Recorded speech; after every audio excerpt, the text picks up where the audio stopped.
안녕하십니까. 9번째 주죠. 여러분 시험은 뭐 잘 보셨죠? 여러분이 그 레포트 낸 거, 보니까 이제 한 분 빼고는 다 내셨어요. 그래서 제가 평가를 다 했고요. 중간고사를 요구로 대체해서 제가 점수를 다 드렸습니다.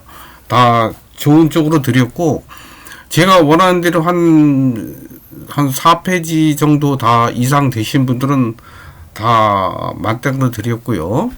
그 다음에 이제 조금 쓰신 분은 조금 낮춰서 이렇게 좀 드렸고, 다 좋게 드렸습니다. 너무 걱정 안 하셔도 될 것 같고요. 자, 이제 우리가 이번 주는 그 문화하고 우리가 가족제도, 또 결혼, 이런 거에 대해서 한번 살펴보도록 하겠습니다. 여러분, 제가 첫 시간에 말씀드렸죠. 가족도 하나의 제도고, 그죠? 가족도 문화에 속한다고 그랬잖아요. 그죠? 또 우리가 공간, 이런 것도, 우리가 다음 시간에는 저희가 이제 공간, 장소에 대해서 한번 살펴볼 텐데요.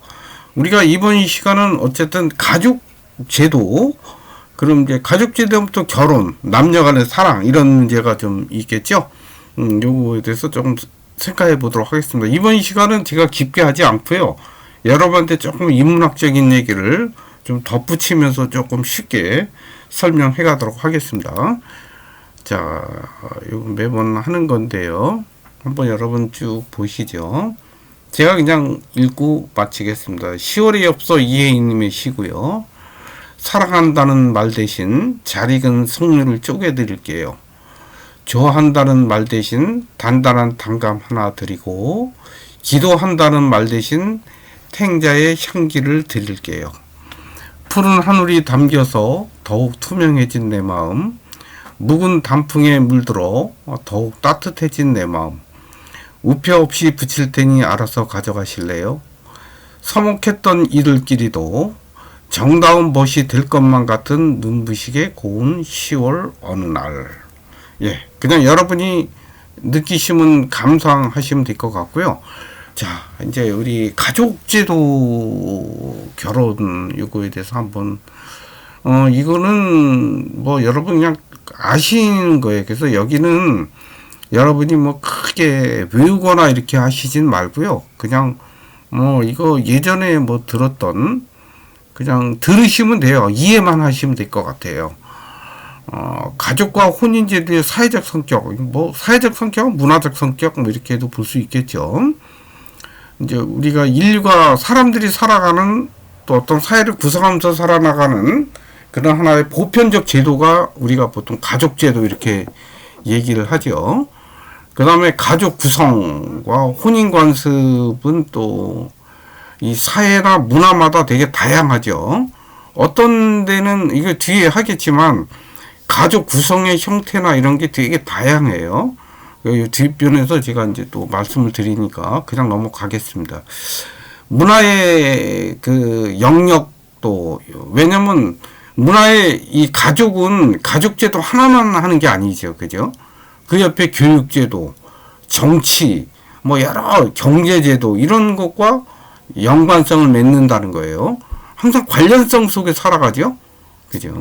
그 다음에 가족의 유지와 존속의 기능, 이거는 뭐, 이건 이제 사회 유지하고 존속하는 건 뭐냐면, 이제 사람이 한 인간이라고 그러면, 한 개인은 사실은 시간이 흐르면 이제 어느 땐가는 죽잖아요. 그죠? 죽어도 또 유전자를 통해서 또 그 자식이죠. 쉽게 말하면 자식을 낳으면서 계속 이어가죠. 옛날로 표현하면 조선시대로 하면 가문은 남는다 이렇게 얘기하잖아요. 그게 이제 그런 표현이죠. 종족은 남는 거죠. 한 개인은 사실은 우리가 이렇게 나무나 이 꽃을 보면요. 그죠? 공원에 가서 이렇게 꽃들 이렇게 많이 있잖아요. 코스모스. 저 이렇게 가보다 보면 코스모스가 많이 펴 있거든요.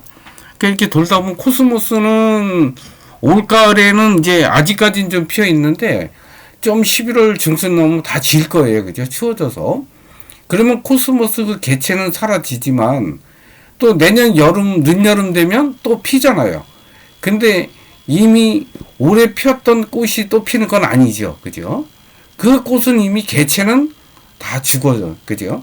그 씨가 또 뿌려져서 또 내년에 또 다시 피죠. 인간도 그런 것 같아요. 단 1년은 아니고, 인간이 일정 시점이 지나서 시간이 흐르고 먼 훗날, 뭐 70년이 됐든 80년이 됐든 우주의 넓은 그런 것을 봐서 100년도 안 되는 그런 삶은 되게 짧은 삶이잖아요. 그죠? 이 꽃은 이렇게 뭐 한 철을 피고 지고 하지만 우리 인간은 그래도 한 7, 80년은 살다가 사라지죠. 언젠가. 그러나 또 자식을 통해서 또 종족은 남는 이런 거죠. 이게 바로 사회 유지 존속 기능 이렇게 표현하는 겁니다. 자, 가족이라고 하는 것은 자본주의 논리가 관철되지 않는 이제 보호지대라. 이게 무슨 말이냐면 여러분 가족들끼리 해서 야 오늘 돈이 모자라니까 네가 돈 벌어와 이런 거 안 하죠. 그죠? 뭐예요? 아버지가 돈 벌고 또 어머니가 벌면서 어떻게 해요? 필요에 따라서 그죠? 필요에 따라서 내가 제공을 받고 그죠? 또 능력에 따라서 일하는 거죠. 왜? 내가 이제 대학을 졸업하고 또 나이가 들면 또 같이 취업할 거 아니에요. 그죠? 그러다 독립할 거고 떨어져 나갈 거고 이게 가족이라는 거예요. 가족은 뭐 그러나 여러분 이제 나중에 졸업하고 사회 나가시죠.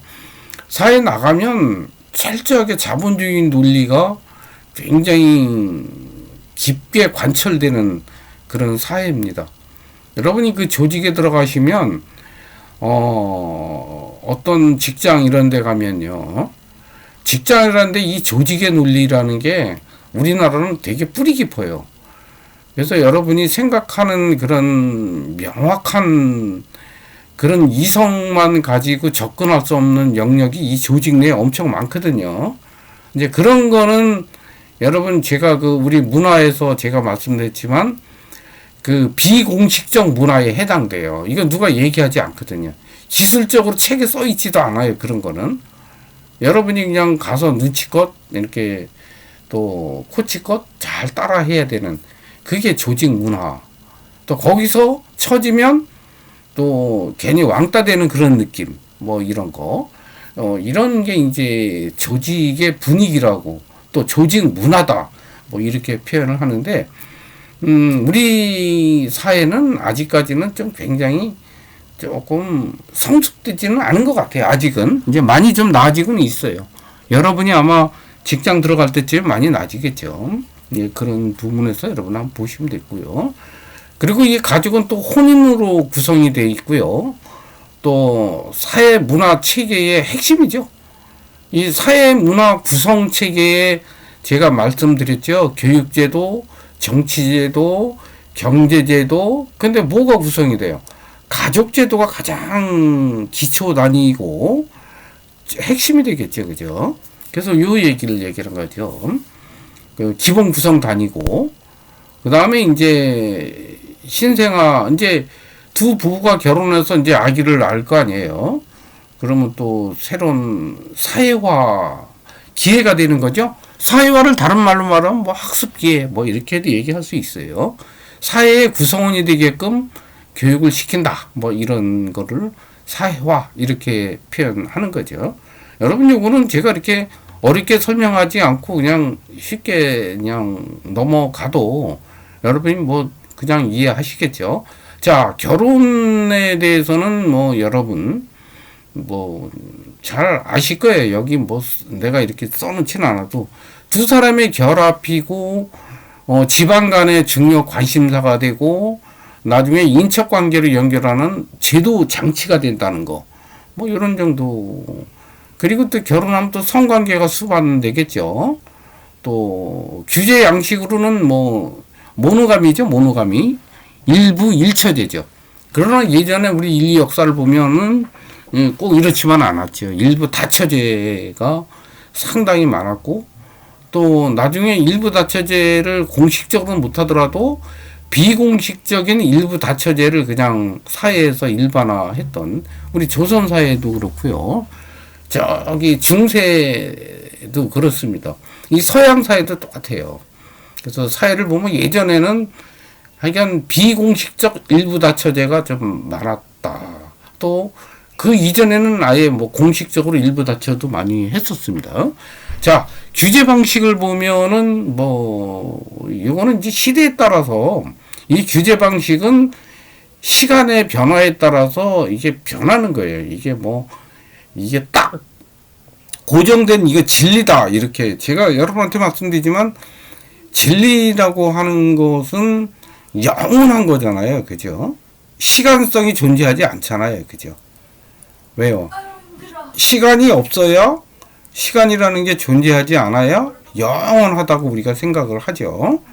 근데 시간이 있으면 어떨까요? 시간이 흘러감에 따라서 변하지 않는 건 없거든요.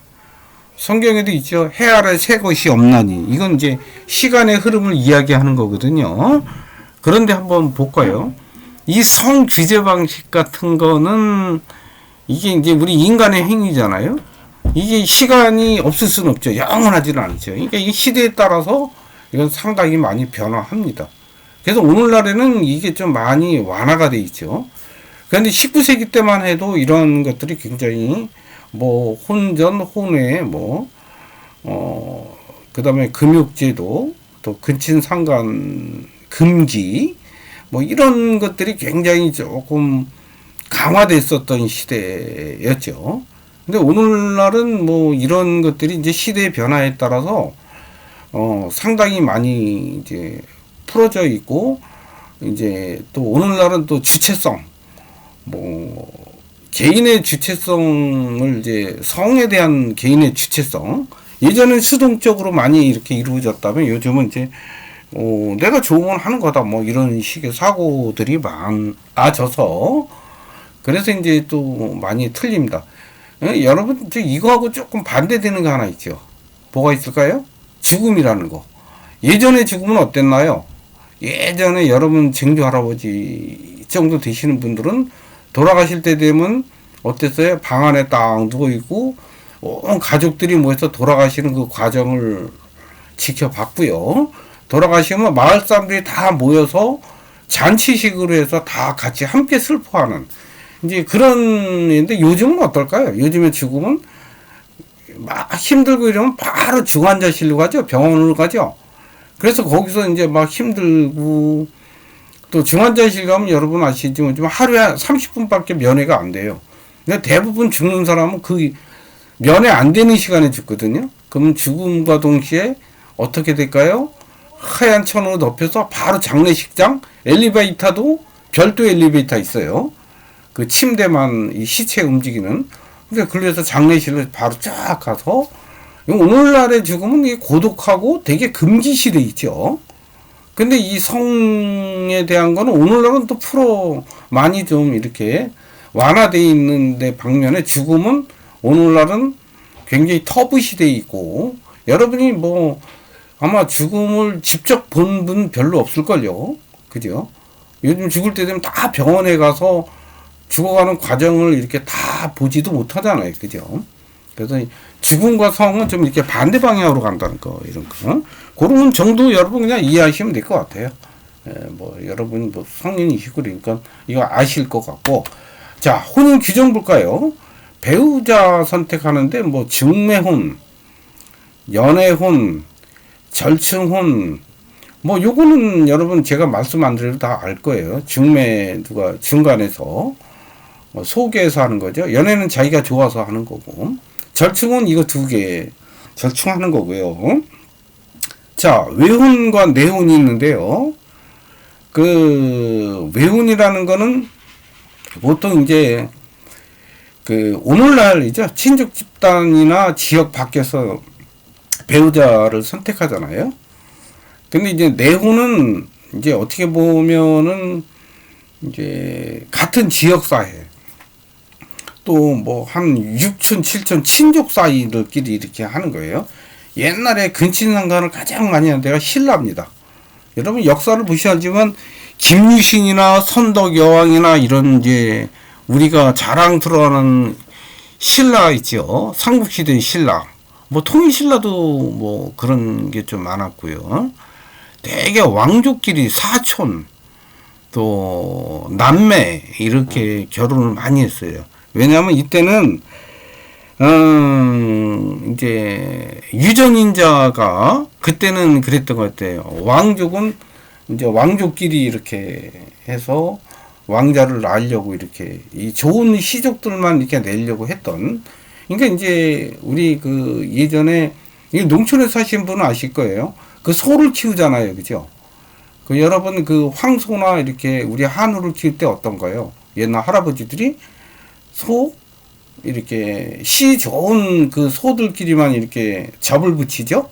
그래서 송아지가 이렇게 나면 되게 송아지도 튼튼해지는. 이제 사람도 뭐 옛날 분들은 다 그렇게 사람도 소 키워보니까 같더라 이렇게 얘기를 하시는 농경사회는 거의 그랬죠. 그래서 이게 네오는 어쨌든 그런 의미입니다. 이렇게 안에서 또 같은 지역사회 안에서 이루어지는 거죠. 이게 네온이고. 자, 2차적 혼인이라는 게 있어요. 이게 뭐냐, 레빌레이트가 있고 소로레이트가 있는데, 요거는 이제 보통 뭐 소로레이트는 이 처가 쪽 위주로 하는 거죠. 보통 이제 처가 사망하면은 우리가 처제라고 그러죠. 처제나 처형 이런 게 있을 거 아니에요. 또 조카 이런 거를 자기가 이제 부인으로 이렇게 맞아들이는 그게 이제 소로레이트예요. 레빌레이트는 이게 좀 반대죠. 이건 남자 쪽이죠. 형제기승원. 그러니까 뭐 형이 죽으면 형사치수제라고 그랬잖아요. 옛날에 형수치수제죠. 그럼 우리 고려시대, 고구려시대 뭐 이런 거 가족 간의 결합이죠. 이것도 보면은 레빌레이트, 소로레이트도 이게 네온 쪽이죠. 네온 어떻게 보면 뭐 거의 그 예전에 이루어졌던 그런 제도입니다. 그러니까 여러분 이런 게 있다. 레빌레이트, 소로레이트, 외혼, 네온 뭐 이런 거. 뭐 이 정도면 여러분 그냥 뭐 어느 정도 이해하시겠죠. 자, 우리 이제 혼인 형태 볼까요? 모노가미는 일부 일처 알죠? 일부 다처. 그 다음에 일처 다부 요 반대죠. 이게 무슨 말인지 알죠? 여자 일처 다부는 여자 하나에 남자가 여러 명 있는 거예요. 일부 다처는 반대일 경우고 일부 일처야 뭐 아는 거고 모노는 이제 1대1 이런 개념이고요. 자, 근데 이제 이런 이 혼인 형태 제가 이제 결혼 뭐 아까 잠깐 사랑 결혼은 이제 사랑을 전제로 하니까요. 근데 뭐 오늘날 여러분들은 모르겠습니다. 이렇게 결혼을 사랑을 전제로 해서 결혼을 하는가? 이제 뭐 또 이렇게 문제 제기하는 사람도 있어요. 이런 거에서 문제 제기한 사람이 있습니다. 누구냐면 여러분 잘 아시는 레프 톨스토이라는 분인데 여러분 톨스토이는 여러분 잘 아시죠? 전쟁과 평화, 그죠? 안나 카레니나 또 부활 이것인 러시아의 3대 대문호입니다. 이분은 1828년에 태어나서요. 1910년에 82세로 돌아가시는데 이분은 가족제도에 대해서 조금 안 좋게 봤어요. 네? 본인은 근데 또 웃기는 게 이 톨스토이는 굉장히 믿음이 튼튼한 사람이거든요. 그래서 이 사람이 젊을 때는 되게 방황을 해요. 왜냐하면 톨스토이는 내가 살아가는데 도대체 이 사람은 지주였거든요. 지주였는데도 불구하고 농노들 해방을 시키고 그리고 나서 뭔가 내가 살아가는데 뭔가 짐이 진 듯한 그런 마음을 가지고 있었다고 그래요. 응? 아니 이 사람의 문제는 뭐냐면 나는 왜 사는가 그리고 나는 어디로 와서 어디로 가는가. 근데 이런 문제를 자기가 찾으려고 했는데 뭐 교회 성경에서도 못 찾고 그래서 계속 그냥 찾지를 못합니다. 이 사람이. 그러면서 이 사람이 거의 이제 1889년에 이 사람이 이제 크로이체르 소나타라는 책, 이게 중편이에요. 이건 그 원래 그 아까 얘기한 전쟁과 평화 뭐 안나 카레나 이런 건 굉장히 대작이잖아요. 그죠? 책이 굉장히 두꺼운데 요거는 그냥 조그맣게 이렇게 중편 단편식으로 쓴 크로이체르 소나타 1889년이니까요. 이때에 여기에서 가족제도는 불결한 행위다. 그리고 여기에서 난 자녀도 괴로움의 원천이기 때문에 결혼은 미친 짓이다. 뭐 이렇게 이제 이야기를 합니다. 그러면서 사랑이든 결혼이든 다 헛된 짓이다, 헛짓이다. 그리고 환상에 불과하다. 사랑은 환상이고 수치심을 감추려는 수단이 바로 결혼이다. 이렇게 이제 이야기를 하는 분이 톨스토이입니다. 좀 재밌죠. 근데 이 사람은 이 원래 그 처음에 나온 게 전쟁과 평화잖아요. 이분이 첫 작품이 그죠? 아마 1868년에 지은 책일 거예요.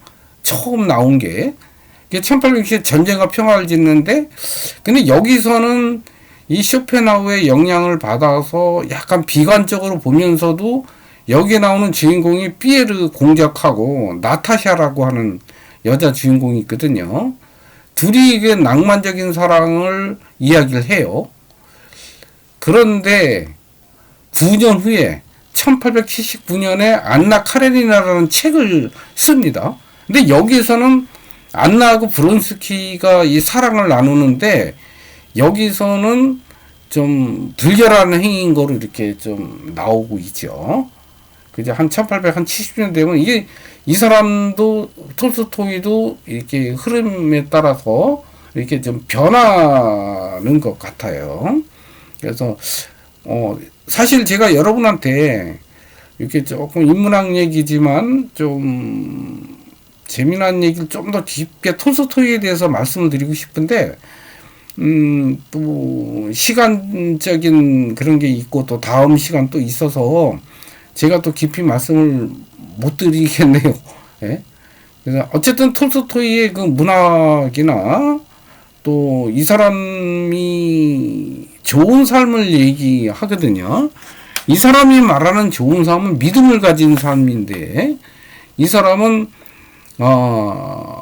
내가 하는 일에서 최선을 다하고 겸손하고 그리고 세상의 고통을 알고 사랑과 연민을 가진 삶이 좋은 삶이다. 이렇게 톨스토이는 이야기를 합니다. 그래서 저도 생각을 해봤는데 그건 나름대로 또 의미가 있다. 그리고 또 이 사람은 또 나중에 끝에 가서 믿음을 부활이라는 제일 끝에 부활을 쓰는데요. 그 부활이라는 책은 여러분 들어보셨죠?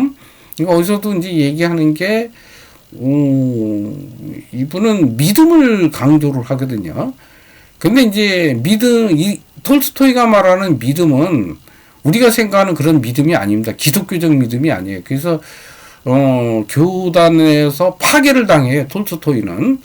왜 그러냐면 뭐 하나님이 준 그런 믿음을 따라가는 그런 뭐 믿음이 아니고 그러니까 뭐 믿음이 좋고 또 뭐 목사나 뭐 신부나 이런 사람들의 그런 믿음을 얘기하는 게 아니에요. 이 사람의 믿음은 그 노동자들의 삶이죠. 노동자들의 삶이 어떤가요? 겸손하고 자기가 땀 흘려 일하면서 삶과 죽음에 대해서 불평 없이 받아들이는 그런 삶. 이거를 이 사람 믿음이라고 표현을 하고 있어요. 그래서 이게 다르죠. 여러분 뭐 요 정도만 하고 그 문학 작품은 한번 보시면은 나름대로 또 재미있어요. 자, 다음에 쇼펜하우어 볼까요? 쇼펜하우어는 아주 여성 숭배에 대해서 아주 이 사람은 사실은 오늘날 독일이죠. 프러시아 단지에서 태어났다가 이제 나중에 베를린 쪽으로 이제 이사를 하는데요.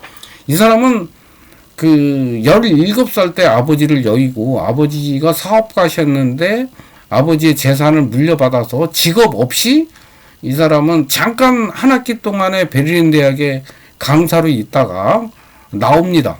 나와서 평생 동안 저술만 하고 그냥 아버지 재산으로 먹고 산 사람이에요. 이 사람은 그런데 이제 이 사람이 의지와 표상으로의 세계라는 책을 썼고요. 1818년에 했는데 그 사람들이 못 알아봤죠. 그랬다 거의 죽을 때 돼서 한 60세 돼서 그때 사람들이 이제 알아본 아주 늦게 튄 이런 철학자고, 이 사람의 영향받은 사람이 프리드리히 니체, 또 요 톨스토이, 또 헤르만 헤세, 뭐 사르트르, 까미, 뭐 이런 분들이 다 여기에 영향을 받았다고 이렇게 얘기를 하고 있습니다. 쇼펜하우어는 여성 숭배는 기독교, 또 감상적 태도에서 생겨났다고 얘기를 하면서 이거는 지성보다는 감성, 본능을 자극한 낭만주의의 이제 원인이 된다고 하고요. 또 이 사람 뭐라 하냐면, 남자 젊은이들은 여자들이 얼마나 뭐라고 그럴까요? 얼마나 매력이 없는지를 파악할 지성을 없다고 그래요. 그리고 그 지성이 생겼을 때는 이미 너무 늦다고 얘기를 합니다. 이 쇼펜하우어가 가진 생각을 이렇게 하면서 아마 그 젊은 여자에 있어서 쭉 뭐 그런 이야기도 의지와 표상의 세계에 이런 얘기를 또 하고 있어요. 이런 거 보면은 여성에 대해라는 뭐 이런 짤막한 글도 썼고요.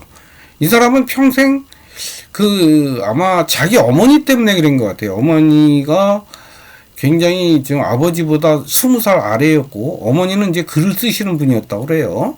근데 이 어머니는 뭐 괴테나 당시에 유명한 사람들하고 주로 사교 활동을 많이 했고, 그리고 아버지 사후에도 뭐 혼자 잘 살고, 그래서 어머니를 굉장히 싫어했다.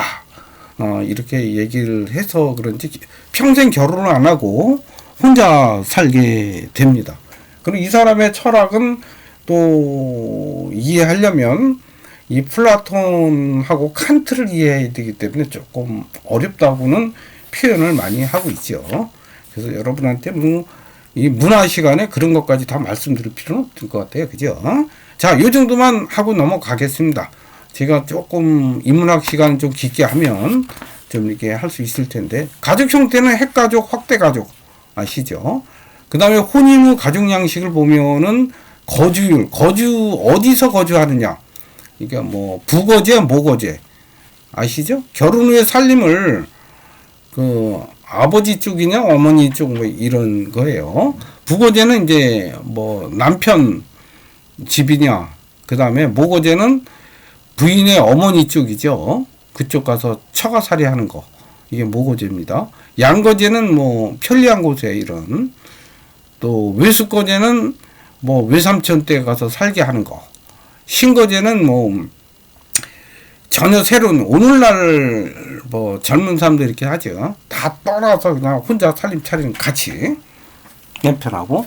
이건 제가 뭐 여러분 한번 읽어보시면 알 거라서 제가 이렇게 좀 생소한 게 있으면 한번 읽어보세요. 그죠? 외석부제, 양거제, 그죠? 거주율, 부거제, 모거제는 여러분 아실 거고, 신거제 뭐 아실 거고, 그죠? 자, 됐습니다. 넘어가겠습니다. 자, 가족제도의 변화에는 오늘날 탈근대사회, 뭐 포스트 모더니즘 이렇게도 표현하죠. 여러분이 우리 지난 이 시간에 여러분이 아니구나. 여러분은 그걸 했죠. 신의 아그네스를 리포트를 냈는데요.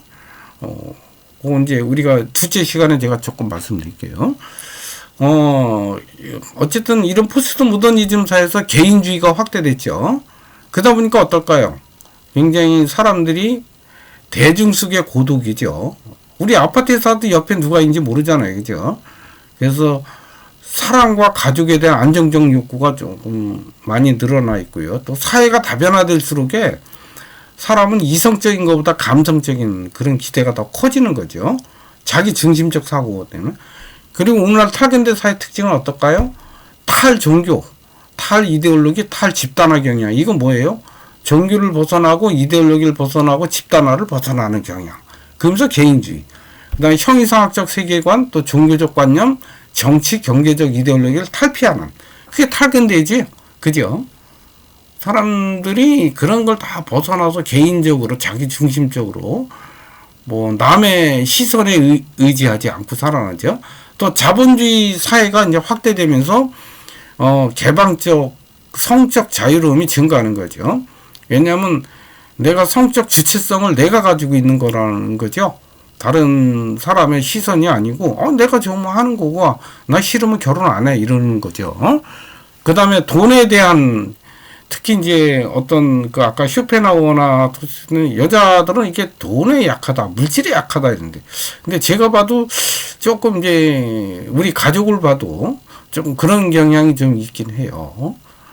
돈에 좀 상당히 약하죠, 남자들보다는. 그다음에 물질에 따른 즐거움이 이제 그러니까 오늘날 뭐 짱 보드리아르가 말하는 소비의 사회다 이렇게 볼 수 있죠.